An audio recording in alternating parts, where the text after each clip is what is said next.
Hello everyone, welcome to the Totally Well Show. I'm your host, Joyce Strong. The Totally Well Show is a place where we get curious, ask questions, and explore everything to do with health, wellness, fitness, and all the things it takes to help you live the highest quality, most fulfilling life. I have a very special guest today, and I've been trying to get her on my show for a long time, and she's finally here. Linda Goodwin, she's an RN, has worked a long time in labor and delivery, which is a passion of hers.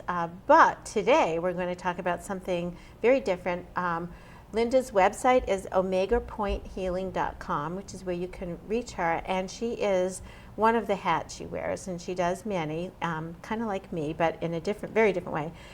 Energy healer and shamanic practitioner. So we're going to be doing some definitions today, finding out what all these words mean. We're going to be looking at Linda's toolbox. She's going to tell me some things about myself. She's given me some tools to play with as well. So welcome to the Totally Well Show. Thank you for having me. You're welcome, and I can't wait to dig in here and find out. I hear about this stuff, but actually to see some of your tools and see you in action is going to be fun. So, okay, so I started this in, I think it was 2005. Okay. And at the time it was called Shambhala Multidimensional Healing. So you learn how to heal yourself and other people all through the dimensions and all through time. So rather than just working on the here and now, we also can take care of stuff that's happened to you in the past, and especially for like family members, ancestral things. So you're talking about previous lives, not from your birth date for this life. Right, previous lives. Yeah. Can you tell me, just stepping a little bit back, what an energy healer and shamanic practitioner means, just defining those terms? Okay, an energy healer is just somebody who is a channeler for energy. So it goes by different names like Reiki.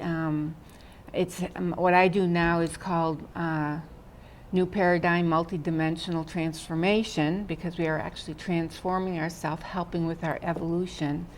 What are some of the other names? There's quantum healing. It goes all by different names, but we learn how to pick out the energy from the universe, channel it through us, and give it to you. So when you talk about energy, is it vibration? What is energy? How can I understand it as a scientist? As a scientist, okay. Well, it's got all to do with quantum physics. So anyone who's into that probably knows a lot better than I do. But the way I like to explain it is, have you ever looked at a hot top, parking lot or driveway in the July hot summer sun, and you can see all that waves coming up? Yeah. That's kind of the energy that we can tap into and pass it on. Okay. And so, are you born with something special in you, or no, anyone can do this? So you've just understood it and tapped into it and learned to use this? Okay. Yeah, we all can do it. As a human being, it's kind of our birthright to be. And I don't know if people are, getting upset about the word psychic, but we're all psychic. We all can see things with our sixth sense of like clairvoyance, which is meaning you can see, clairaudience, you can hear, clairessence, which means you just know things. We all have it. It's just a matter of saying, yes, I do have it, and then opening yourself up to the possibilities. So when did this start for you? I know you said in 2005 is when your practice started, but I have a feeling it started earlier for you. As a child, I was the one who just knew things, and I'd say, oh, I think this is going to happen. And then after it happened, everyone would say, oh, you're such a know-it-all. So it was a thing that I tended not to, talk about too much because of what people said. The other thing that I noticed, I was raised Catholic, so we'd go to Mass every Sunday, because I went to Catholic school for 12 years, and I'd see this yellow halo around, not the whole body, around the altar boys, the priests, and I'd watch them walk back and forth, and this color thing would be going with them. And I asked my father once, I said, what's that thing around, that surrounds, the priest up there? he couldn't see it, so he said, I don't know. So I thought there was something wrong with my eyes because I started wearing glasses in the 2nd grade. Oh, wow. So I thought, by the time I got really old, I might be blind or whatever. But no, it was auras. That's what it's called, an aura. And we all have one, and people who've learned how to focus in on it can see it. Some people see it in different colors. I just see it basically in kind of like a bright pale yellow or darker yellow, and then if you're gray, you tend to be sick. Uh-huh. Uh-huh. So is it energy? Is it energy conveyed as color? What is it that it's part of us. So here we've got low vibrating energy because we're solid. The table is nothing but energy that has been slowed down so much it's solid. Mm-hmm. All right, so if we sped up the energy of the table, it would become particles and disappear. Mm-hmm. So there have been masters that actually can take a glass window and send energy through that window and agitate the molecules so much that they can put their hand through it. Mm-hmm. It's kind of like amazing when you think about it. Yeah. Yeah. And I know people will say, oh, that's not possible, but it is possible, and where human beings are evolving to, it will be happening much more in like maybe 100 years from now. I don't think it's going to be all that long. Wow. Well, I know I hear the term quantum physics spoken about a lot, and I hear things like law of attraction and a lot of the self-development stuff that I listen to and practice, and just the energy that I put out somehow communicating information that my consciousness and my words are not communicating, that there's some deeper, more powerful communication happening. Right, and the way the Earth is evolving, the way where we are right now in the Milky Way and the planet alignments, and if you study astrology at all, what we say now or even think is being manifested very quickly, so you have to be very careful. I never used to believe this, but lately, a few things I've said, it's happened like the next day, and I wasn't even wanting it to happen, it just happens. Be careful what you manifest. Yes, Could you exactly. manifest a Stanley Cup for me? Ashley and I would be so appreciative. You'd have to know a Bruin player and date him or whatever. I'd have to be that up close and personal. Do the cups your kids win, are they called Stanley Cups? You mean the trophies that they win? Yeah.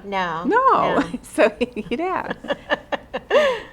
I don't see, I don't know about that one. I gotta ask. So basically, in order to help us in our evolution, there's all different kinds of things you can do. And of course, everyone knows about meditation. That's one of your first steps. Okay. Because with meditation, it helps make you go within so you can find answers or you can relax yourself. It's a very basic tool you should have. In order to evolve and become more conscious, that's what it's called, being conscious, you have to increase your vibration. So conscious meaning being aware of your thoughts. Thoughts are just your being, or how you are in the world, not how you perceive me, but how I actually am in the world. Okay, so I figured this out when I was maybe a teenager. If I was around people, a group of kids or my family or whatever, and there was somebody who's really angry or really depressed, if I was around them, and not even necessarily talking to them, just being with them, all of a sudden they didn't feel that bad anymore. But then I'd be getting a little bit angry. I also found that with when people were having headaches, I'd be fine, then all of a sudden I'd be getting a headache. And it wasn't until, I want to say about 2010, through all my workshops and discovery retreats and everything, I found out that I was called an empath. So an empath, you can have empathic feelings towards somebody. So let's say you had a death in the family, and if I was, rather than just being sympathetic to your plight, if I was empathic, I could actually feel what you were feeling in your grief process. So it's a better feeling than being sympathetic with somebody, because you actually kind of put yourself in their shoes and you can feel it. So I've heard of this before, where people actually physically feel the pain that I'm feeling. You feel it. So that would explain why you would get the headache. Right. And everybody else, then the person who had the headache would all of a sudden start feeling better because I took on their pain. Yeah. But when you don't realize you're doing this, you tend to own it as your own. So for years I've suffered with headaches, I've suffered with back problems, and probably only 25% was mine. I was just taking everybody else's pain. Can you reject it so that you don't suffer, or separate it to know it's not yours? You can separate. That's a thing you learn when you go to classes to develop your empathic qualities. You learn how to protect yourself. So the only thing that actually worked for me was to stop if I was feeling something bad, and I'd say, wait a minute, is this mine or is it somebody else's? So I can separate from it. And then as a shamanic practitioner, I've learned how to take in energy and push it either down into the earth and let Mother Earth take care of the, it's usually negative energy, or send it up through my crown chakra and let the heavens take care of the negative energy. Since I'm not that grounded, I tend to send it up. Well, it sounds like a really good skill to have. You brought a lot of tools with you today, and I just want to be mindful of the time that we have time to do all of the things that we want to do. So we're going to start with the tools I gave you last week. Okay. And I need to ask you, did you feel anything during the week after I gave them to you? So what you gave me was some bags of stones. This one I carried around with me. This one I put under my pillow. And this one, a loner, because you want it back, I put on my desk where I do my work. So coincidentally, I have been working on my work, and so that was kind of, that feeling was a constant reminder that this is my new direction and ownership of this new place I'm going with the way that I do my practice. In general, I felt, I don't really believe in this stuff, but I'm going to keep it with me just in case. So I felt protected in an odd kind of way, even though I had this resistance to understanding why. So it was like I'm a hockey player, as you know, so it was like the superstitious things we do, you know, for hockey, even though our cognition is saying this can't really influence whether the Bruins win the game. I'm going to sit in the same chair as when they won. So that's how I felt. But this isn't superstition stuff. This has been around since Earth has been formed. She gives us these things. They're all from Mother Earth. So she gives up these tools to us. And as one stone is mined out of a mine or whatever, if we're still meant to have that energy and be helped with it, all of a sudden they'll find another discovery. And if it's really meant to be retired and we don't really need it anymore because we've evolved beyond that, we're vibrating beyond that, then it just disappears. So the stones are giving me energy. Giving you energy. Okay. Now, over the years, some of these stones were used in the breastplates of priests, of rabbis, even of the pagan, you know, I don't know what they used to call them. They're priests. But anyway, they would put some of these stones in their breastplates. You can look this up in the Bible and find out all the stones that were used by the rabbis. Do you know what these are? Yeah. and I gave you the card to go with it. Okay. Okay, so quartz, which is the clear, kind of clear stone. Sometimes they have inclusions in it. This is quartz, and this is quartz. And this is amethyst, which is quartz that's been heated in the earth to make the purple color. Okay. So it's still quartz, but with a little added zing to it. Okay. This is what we call the master stone, and it's good for anything. So if you want to start dabbling in stones to help you shift, maybe you're trying to change a little bit and you're having struggles with it, get some quartz and just keep it around you or on your person. The little tumbleds are good to put. For us women, it's very easy because we can put it other places that guys can't. But You call these tumbles? yeah, Yeah. Because they've been tumbled? right, Yeah, because they're smooth. Yeah. right. And these are polished. Okay. Okay, and this is rough. Got it. So the And the this surface. is I should say. carved, and this is called a free form, so it broke in a chunk and somebody just kind of followed the contours of that and polished it up Yeah. Yeah. with a grinder, okay? So that's what the different forms are, but most people work with tumbleds because they're easy to carry around, they're easy to use. So I told you to keep this under your pillow because these stones help us dream, literally dream. So did you have any dreams this week? I did have an interesting dream. Oh, I remember now. I had been not going to the gym because I had a lot of things going on, and I was trying to redo my schedule to fit in things. I think I was using the gym to avoid doing other things I needed to get done. So I needed to still have it a priority, but get these other priorities things done.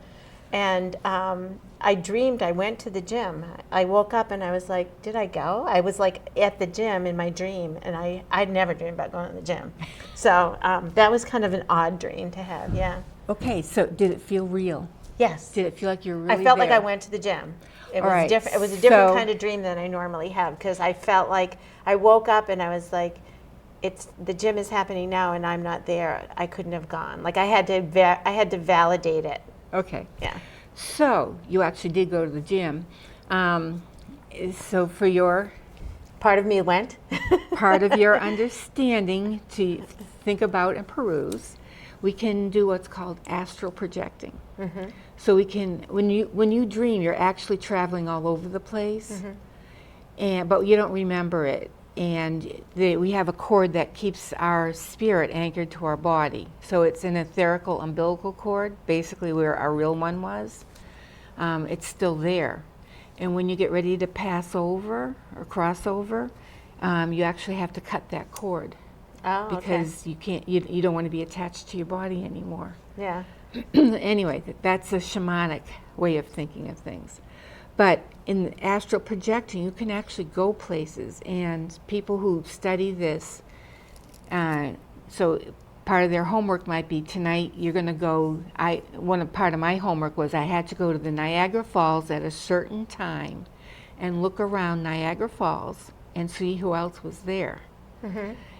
Because there was like 6 of us in the group. I saw 2 others. And I was able to describe and they described exactly the same thing I saw. So Oh, we all that's were really- there together. Yeah. That's crazy. But it's you're astral projecting yourself. Yeah. So in your dreams, it's really easy to do this. But to try to remember what you're doing, stones help you do that. Okay. So you actually went to the gym. So part of you worked out whether you really realized it or not. It was very detailed and felt very real. That's for sure. So what I made up in the pack, because I've tried all these, because there was several years I wasn't dreaming at all because of different medications they put me on, and I missed it. So I got these together. So this is prehenite's your biggie. It really helps if just by itself. Quartz amplifies all of these. This is, which one's the jasper? No. I don't have all of these here. That's the moonstone. And moonstone helps you connect with the moon. It's a very feminine energy stone. So if, for a man, if they're too much of a male and all the females in your life keep saying, you got to get in touch with your feminine side, you need to work with moonstone. Soften out your rough edges a little there you bit. go. Yeah. And the same thing with us women. Some women are more masculine than feminine, and they're the ones who tend to get things done. They're corporate executives and everything because they have more of the masculine energy. Yeah.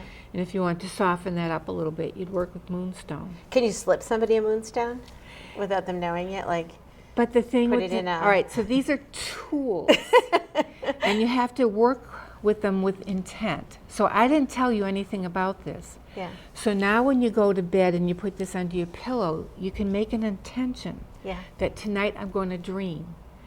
And if there's something you need an answer to, you can puzzle it before you go to sleep and ask the stones to help you. So it works better if you do it with intention. Yeah. Anything you do with intention works. But you much, did much slip better. me these stones without telling me. Yeah, I just said use them. Just put it under your pillow. Because they work on their own too, but you kind of, by accepting them, you gave me permission to let you work with them. Yeah, yeah. So, in other words, with any energy healing, because we can send it distances.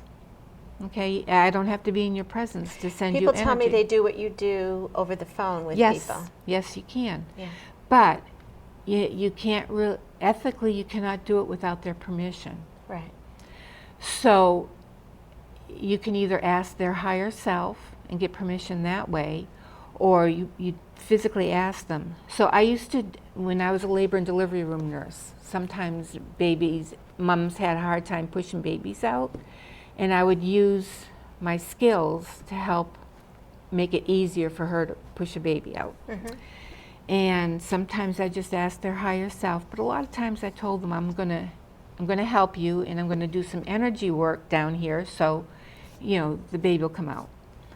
And most of them were okay with it. There was, I think, twice in my whole time of doing this that people, I got a no from them. I couldn't do it. Mm-hmm. Not physically no from their higher self. There was a block. I couldn't do it. Yeah, yeah. So you always ask permission. Mm-hmm. So when somebody comes to see me for energy healing, it's like they're already giving me permission because they're seeking me out for some healing. Right. And I'm not doing the healing. You're doing the healing. Mm-hmm. I'm just passing on the energy, or I use stones when I do healing. So we're asking the stones to help you in your healing. And I usually have you do a statement before you have a treatment, so the intention is out there. Mm-hmm. Yeah. Yeah. So what are these other tools that you have? I'm just paying attention to time. We have about 8 minutes left, so I want to make sure we have. So I just want to tell you about the pyrite, though, real Okay. quick, because this is the merchant's stone. Okay. It helps with prosperity. Yeah. Okay. Well, that's my intention. It helps you with your endeavors and everything. That's what I asked my coach for last night when I was like, "What do you want help with?" And I said, "Making money." There you go. That's why I sent you that one.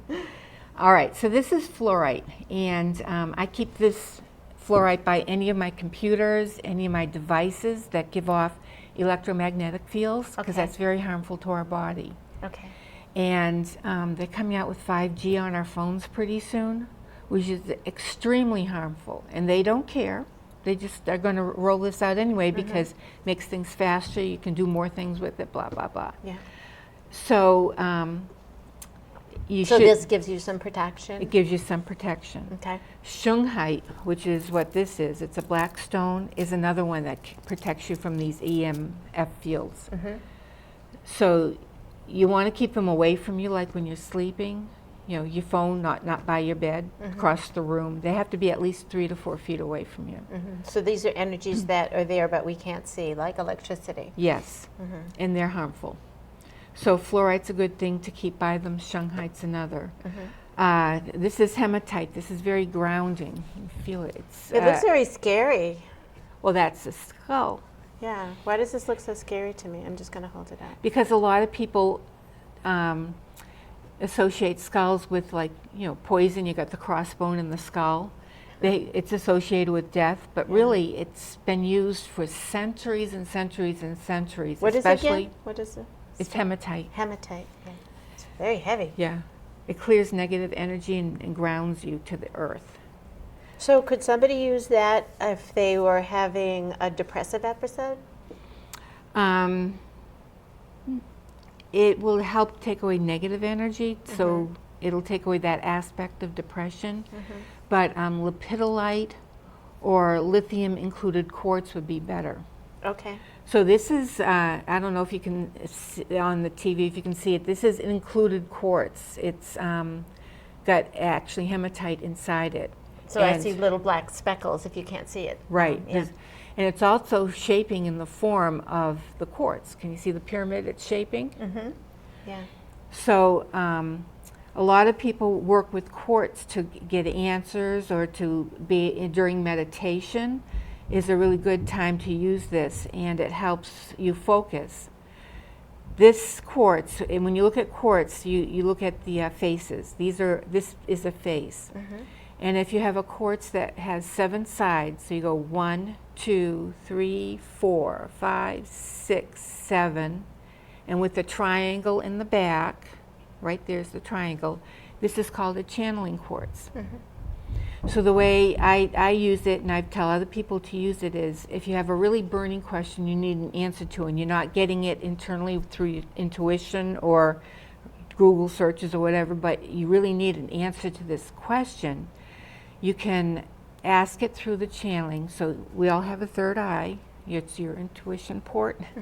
Hold it up there and ask your question at least 3 times. Push it into the quartz. Just imagine the question going into the quartz. Then you put it on in your window, preferably during a full moon would be good, and leave it there for at least 24 hours, a sun cycle and a moon cycle. And then hold it back up to your third eye during a meditation and see what answer you get. Wow. Okay? It's worth a try. The other thing I like to use is called a pendulum. Yes. They're made out of stones, metals, different shapes and whatever. That's really But pretty. you can get a lot of yes and no answers. So if you're buying a pendulum, you have to train it a little bit. Stop. I haven't started yet. So I like to hold my arm next to my body. So it's because people say if you hold it out here, your arm is twitching and it's going to make it move. See, it likes the energy of the amethyst. So show me yes. Okay, so that's my yes answer. Yeah. And show me no. So my arm is by my side. No. Show me no. So that's my no. Okay. It might be different for you. Yeah. Do you want to try it? Sure. So put your arm by your side. Yeah, there you go. And you have to ask it. You can. It's better out loud. show me yes. Just give it a minute. Say it again. Show me yes. It wants to go, but you're not believing this. Open yourself up to it. Show me no. There it goes. It makes little ovals. They're very small. Because you need to open Show up a little me bit. yes. Believe you can do this. Believe I can do it. Show me yes.